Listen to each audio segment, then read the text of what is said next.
I had just wrapped up a job out in Lampasa, Texas, a roofing project for one of the school districts, and I was driving back home toward Killeen.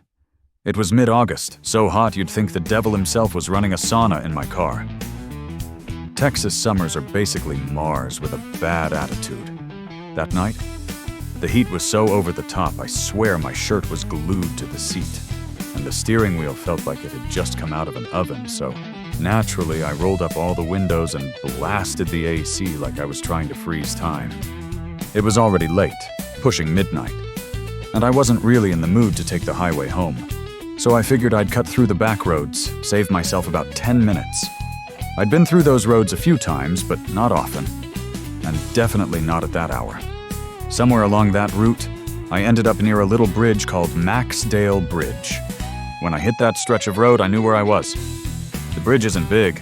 It's got this kind of old-school rusted iron style, just wide enough for one car. Wood planks underneath your tires creak like they're whispering at you. No lights. Nothing around it but brush and the dark curve of Lampasa's river under it. As soon as I started crossing, my headlights flickered. Not off, just dimmed, like something was draining the power. Then came the weird part. There was this woman standing just off to the right side, near the far end of the bridge. Pale dress, still as a statue. I kept driving closer, and she still didn't move. Her face wasn't visible, like the shadows were working overtime, hiding it too well. I'm thinking, okay, maybe she broke down or something. I kept inching closer. Still no movement. No hand up, no wave, just standing there. Staring, I guess. And the weird thing was, I still couldn't see her face. I passed her slowly, doing my best to get a look. Still couldn't make out her face. It was just blank, hidden. And that felt really strange. I ended up stopping the car maybe 10, 15 feet past her. Not because I was scared. Just couldn't bring myself to drive on without figuring out what was going on. I rolled the window down a little. "Ma'am, you all right?" No answer. Didn't flinch. That's when I noticed something strange. The air inside my car suddenly started to feel too cold. Like, not AC cold. Cold like I'd stepped into a freezer. My windshield started to fog up from the inside. And then, I hear a knock on my back window. I whip around. Nobody there. Just the empty back seat and whatever shadow I thought I saw in the rearview mirror for half a second. I turn back to say something to the woman, but she's gone. I'm like, no way. There's absolutely no way she could have just walked off that fast. And even if she tried, there's nowhere to hide. No trees, no cover, just open space. She's just not there anymore. That's when I knew this wasn't right.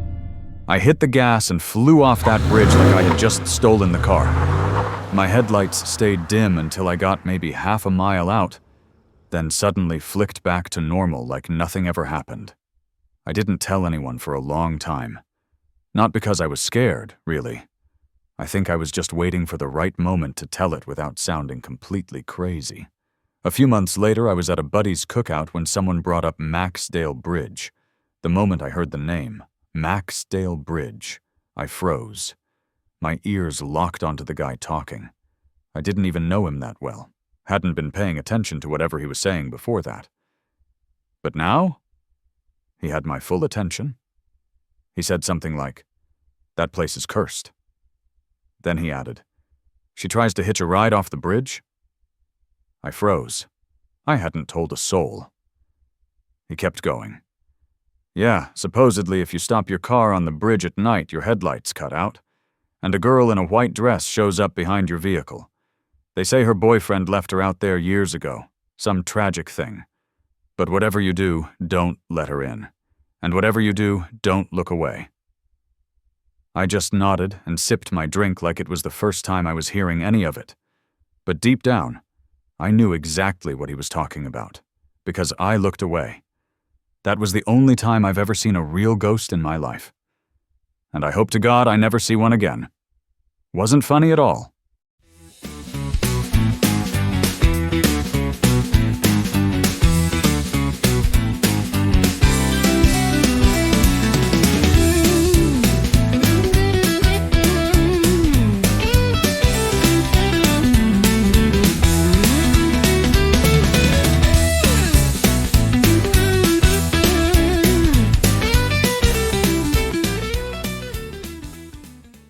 I used to work night shifts as a temporary caregiver at a senior care facility called Hollenbeck Terrace. It was one of those old buildings that had probably been standing since the early 1900s. Creaky floorboards, yellowing wallpaper, and hallways that always felt too quiet, even when they weren't. The staff mostly kept to themselves. A few of the long-timers warned me about the third floor, though they said it in passing, like they didn't really want to get into it. "You'll feel it," one nurse told me. "Just trust your gut."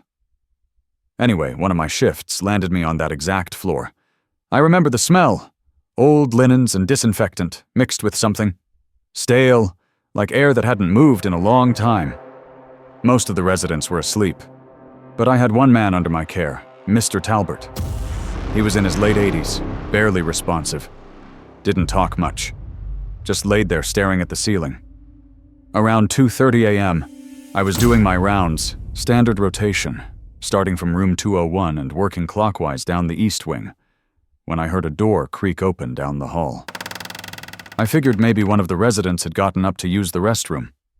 Happens now and then, especially with the ones on diuretics. So I walked over, past the linen closet and the medication cart we keep parked by the fire exit at night. But all the doors were closed. Every single one. Then I heard it again. This slow creaking sound, followed by soft footsteps. Not shuffling, the way you'd expect from a patient, but deliberate, careful. I stood still, listening. The lights above me flickered, like they always did when the heating kicked in, but this time it felt different, heavier somehow. I told myself it was nothing and went back to check on Mr. Talbert. Except now he was sitting up. This man hadn't moved for days, and suddenly he was upright in bed, eyes wide, staring at the doorway behind me. I turned around, and no one was there. When I looked back at him, he whispered something. I leaned in and asked him to repeat it. "She's watching," he said. "She never left." I'll be honest, I felt a chill crawl up my back. I asked him who he was talking about, but he just laid back down and closed his eyes like he never said a word. He passed away later that same week. When I told the charge nurse about it, she just sighed and said, "That floor always does something to people." I don't work at Hollenbeck anymore. I still take night shifts now and then, but never in old buildings like that. Once is enough. By the way, after I stopped working there, I found out that Hollenbeck Terrace used to be a hospital back in the 1930s. I think. Makes sense to me now.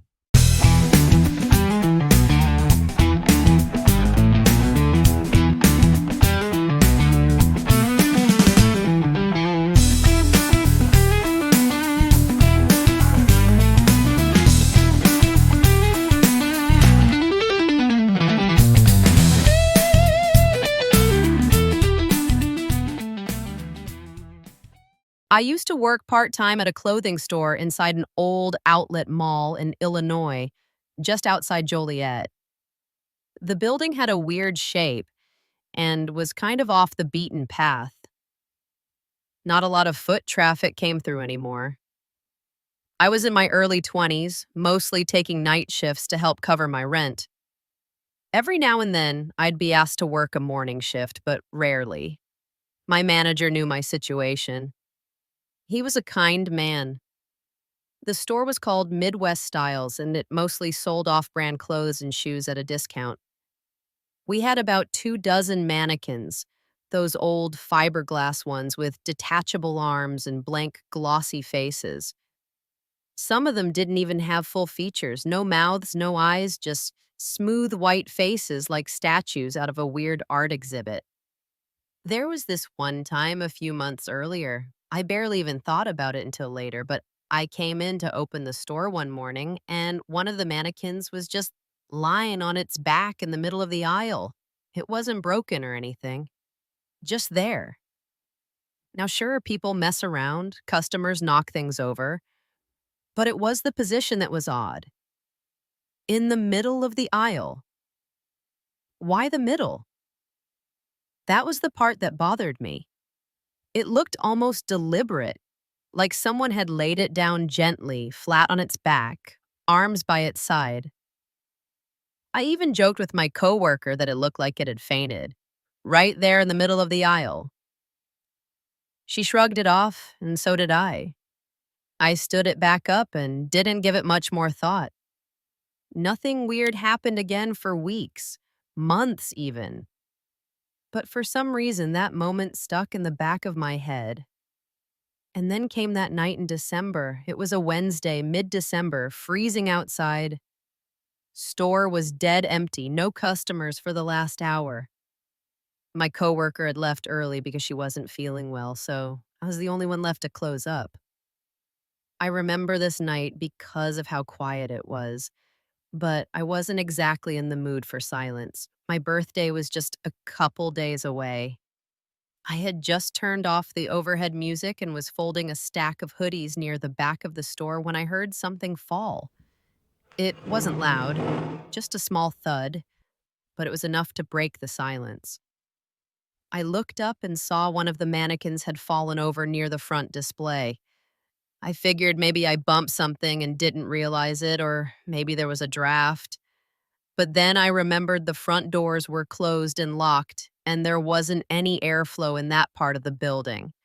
Still, I went over, stood the mannequin back up, checked to make sure the base was steady, and chalked it up to nothing. But as I turned back around to finish up, I noticed another one had moved.